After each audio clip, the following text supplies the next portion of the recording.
Alors bonjour à tous, alors aujourd'hui on revient pour le test d'une nouveauté de la marque Poco et c'est le M3 Pro 5G. Alors il promet pas mal de choses sur le papier, surtout au niveau de sa connectivité et donc de la 5G. Et est-ce qu'il vaut vraiment le coup, surtout pour un téléphone qu'on va retrouver aux alentours des 200 €? C'est ce qu'on va découvrir pendant le test. Allez, c'est parti!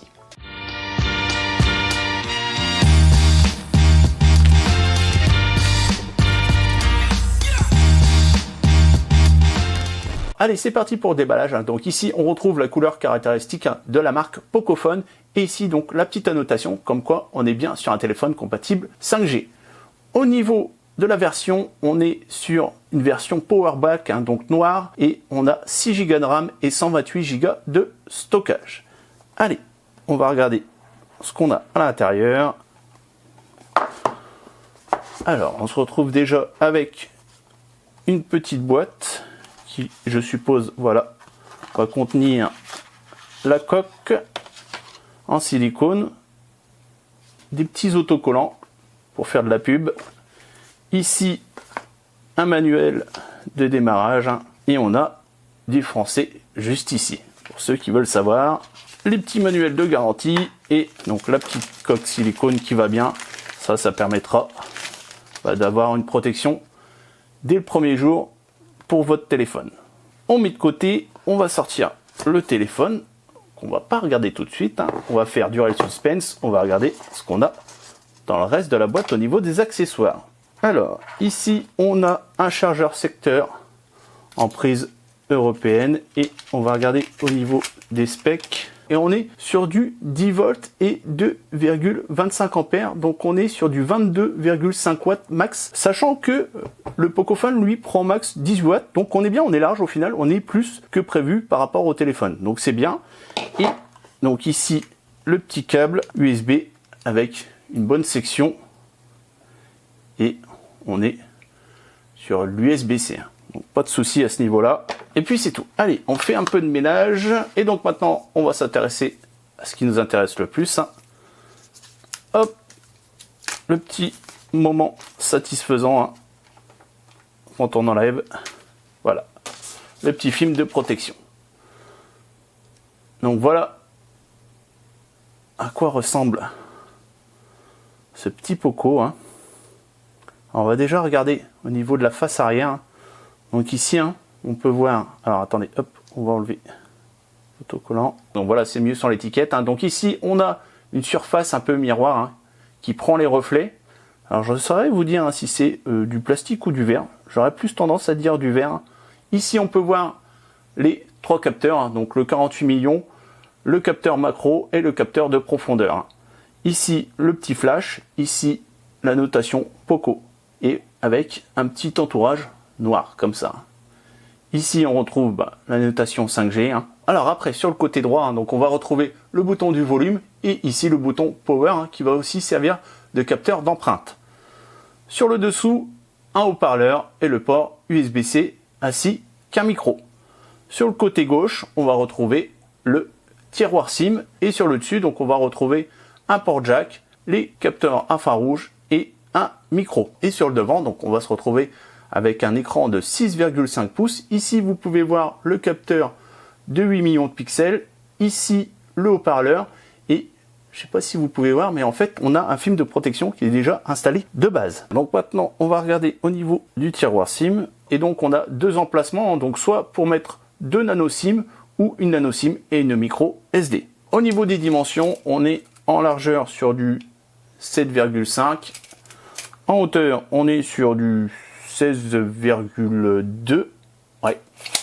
Et en épaisseur, on est sur du 9,3 mm.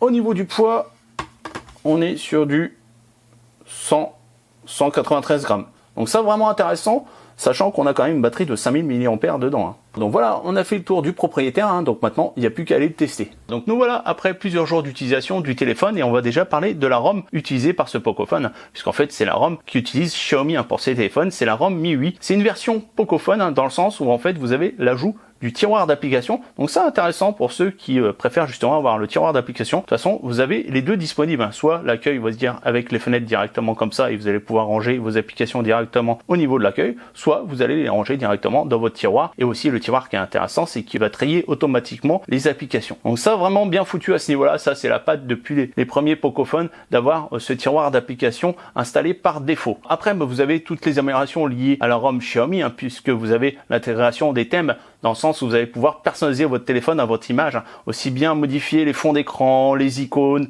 la musique ou la police utilisée. Et bien sûr aussi tout ce qui est amélioration au niveau de l'interface, hein. Par exemple, regardez au niveau du stockage, vous avez directement quelque chose de visuel et vous avez aussi, comme vous pouvez le voir, l'utilisation des gestes, hein, pour naviguer. Vous pouvez aussi avoir les boutons, hein, c'est comme vous voulez, mais moi je préfère maintenant la gestuelle pour naviguer dans les menus. Au niveau d'Antutu, on se retrouve avec un score de 326 684. Ça correspond à peu près à un Mi 9T. Au niveau des specs de l'appareil, donc le nom de code c'est Camélian.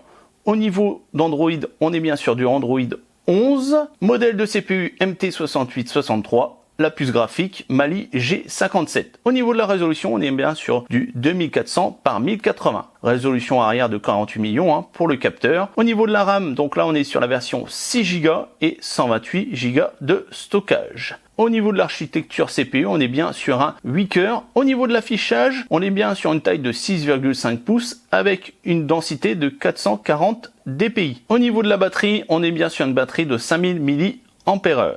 Et au niveau des connectivités, hein, on a bien le GPS, le Wi-Fi, le Bluetooth et le NFC. Donc pour tester l'écran, toujours la petite vidéo en 4K qui va bien. Et au niveau de la résolution, on est réglé sur du 1440p et 60 Hz maximum.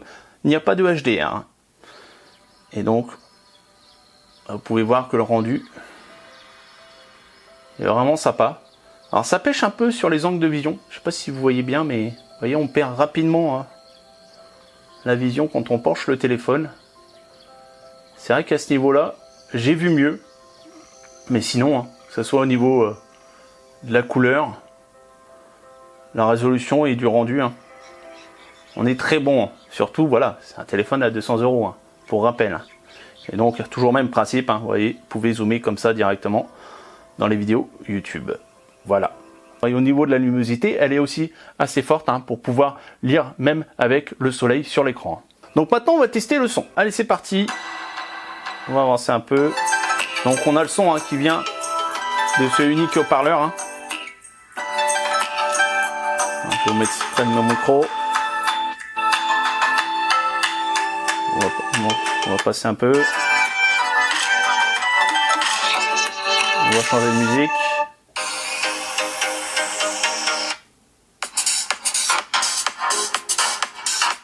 Je suis à fond. Hein.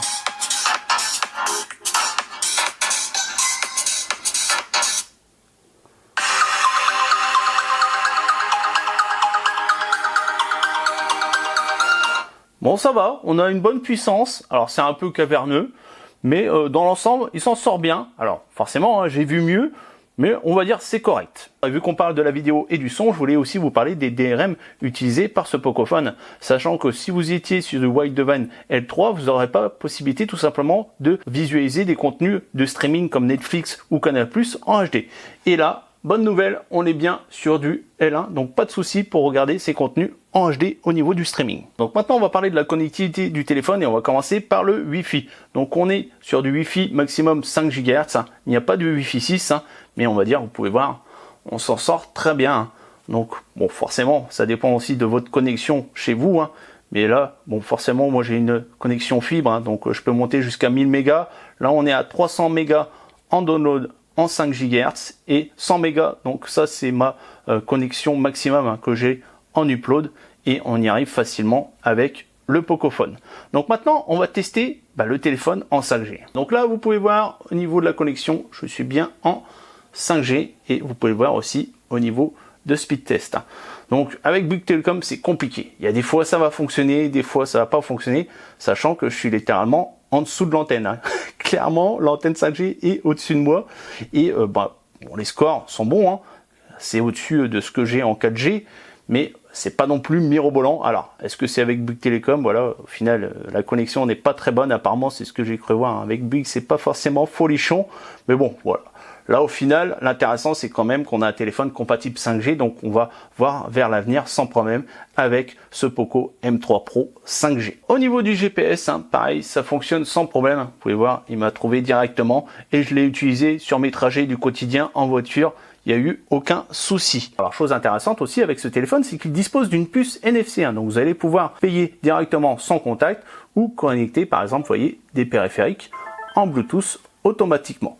Alors une chose aussi que j'ai testé, c'est le port infrarouge, mais on va dire de nos jours ça devient compliqué, hein, sachant que la plupart des TV ou autres utilisent la radiofréquence pour être pilotés. Et dernier détail au niveau de la connectivité, c'est que vous avez aussi une radio FM intégrée au niveau du téléphone. Donc maintenant on va parler sécurité avec le déverrouillage du téléphone, donc soit par empreinte digitale, soit avec la reconnaissance faciale. Donc au niveau de l'empreinte digitale, là, ça se passe directement ici sur le côté, hein, donc avec le bouton Power, hein, vous allez poser votre doigt et ça va être reconnu automatiquement, soit avec la reconnaissance faciale, et donc là ça va être le capteur avant qui va être utilisé. Donc là il me voit pas, là j'incline et c'est bon. Donc là on va le laisser devant moi pour vous montrer que ça répond au quart du tour. Attendez, je vais utiliser un autre doigt puisque vous allez me dire sinon il va reconnaître mon empreinte, et non, vous voyez bien là, celui-là il n'est pas enregistré, hein. Et ça fonctionne sans problème. Donc vous avez les deux options disponibles, sachant que la reconnaissance faciale, c'est pas une reconnaissance 3D. Donc on va dire que ça sera moins protégé que l'empreinte digitale. Donc maintenant on va tester des jeux avec ce Poco M3 Pro, et donc on va tester Call of Duty et après on testera Asphalt. Donc sur Call of Duty, au niveau des réglages, au niveau des paramètres par défaut, c'est mis en moyen, et donc on va lancer une partie et voir comment il se débrouille au niveau tout simplement du processeur. Et donc nous voilà dans une partie et vous pouvez voir, c'est fluide sans problème. Ça fonctionne bien, pas de ralentissement. Les graphismes sont assez beaux. Même les ombres, hein, vous pouvez voir, on a un bon détail. Après, je ne sais pas si on pourrait monter un peu plus haut, hein, passer en élevé.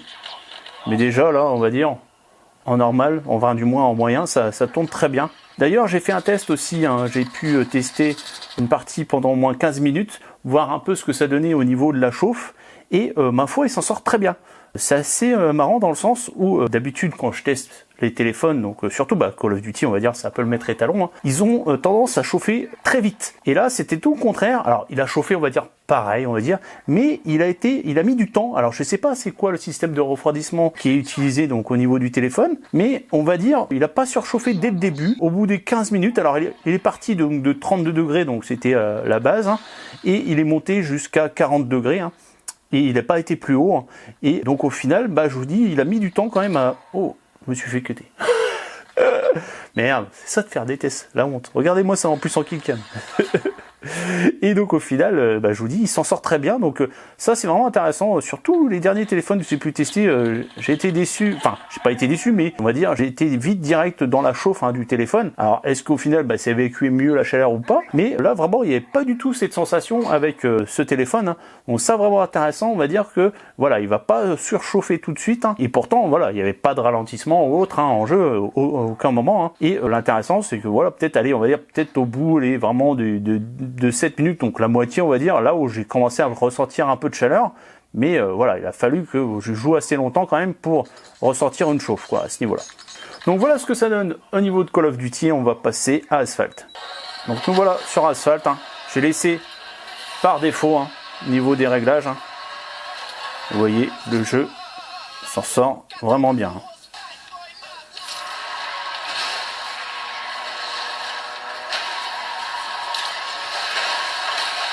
Vraiment aucun ralentissement. Vous voyez les reflets sur la carrosserie ou autre. Hein. Pas de souci, ça fonctionne bien. Alors une chose aussi que je vous ai pas montré tout à l'heure, c'est qu'on va pouvoir monter à un taux de rafraîchissement de 90 Hz au niveau de l'écran. Donc ça va surtout nous servir dans les jeux. Et ça va se moduler automatiquement selon ce que vous faites. Hein. Si vous faites la navigation sur un menu, il ne va pas utiliser 80 Hz, il va baisser automatiquement. Donc maintenant on va parler de la partie photo et vidéo du téléphone. Donc de base, vous allez prendre des photos de 12 millions et après vous allez pouvoir monter jusqu'à 48 millions. Vous allez pouvoir faire aussi des photos de nuit. Vous allez donc pouvoir utiliser le capteur macro, donc aussi bien pour faire des photos que des vidéos. Au niveau de la macro, vous voyez, vous avez aussi l'option juste là. Au niveau des vidéos, vous pourrez monter que maximum jusqu'à 1080. Là, c'est vraiment là où ça pêche. C'est vrai que maintenant, on a l'habitude d'avoir de la 4K sur la plupart des téléphones.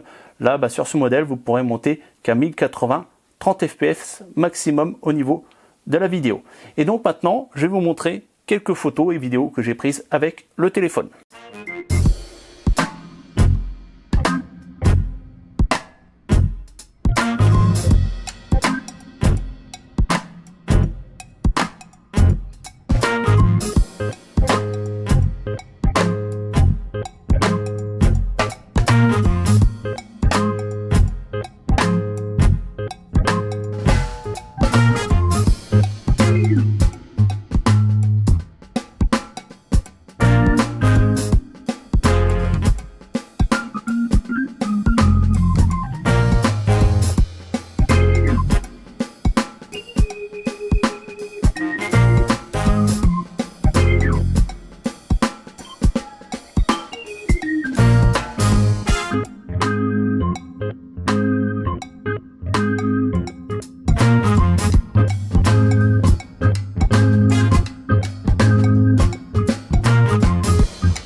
Donc là, on teste la vidéo en 1080 30 fps. C'est maximum que peut filmer au niveau résolution le Poco. Donc forcément, vous m'entendez. Donc vous voyez comment ça se passe au niveau de l'enregistrement audio et aussi au niveau de la stabilisation, puisque je suis en train de marcher en même temps.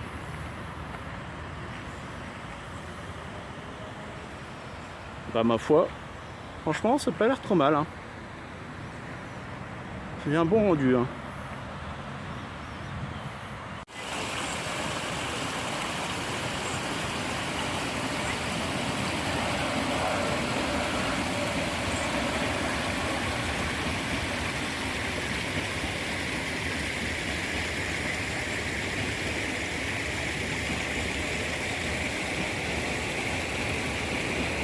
Donc là on teste le capteur avant, donc toujours en 1080 30 fps maximum. Et donc vous voyez un peu le rendu aussi du son, ça va être pareil que la caméra arrière. Mais bon, c'est surtout voilà, au niveau du rendu, c'est pas mauvais et on a une stabilisation quand même. Ça je trouve ça intéressant, c'est vrai que c'est rare sur les capteurs à l'avant, enfin c'est rare maintenant, avant c'était très rare, mais là on voit bien qu'il y a une stabilisation. Donc vraiment sympa à ce niveau là. Je veux dire, ils n'ont pas non plus laissé de côté le capteur avant. Franchement, pour moi, il y a du bon.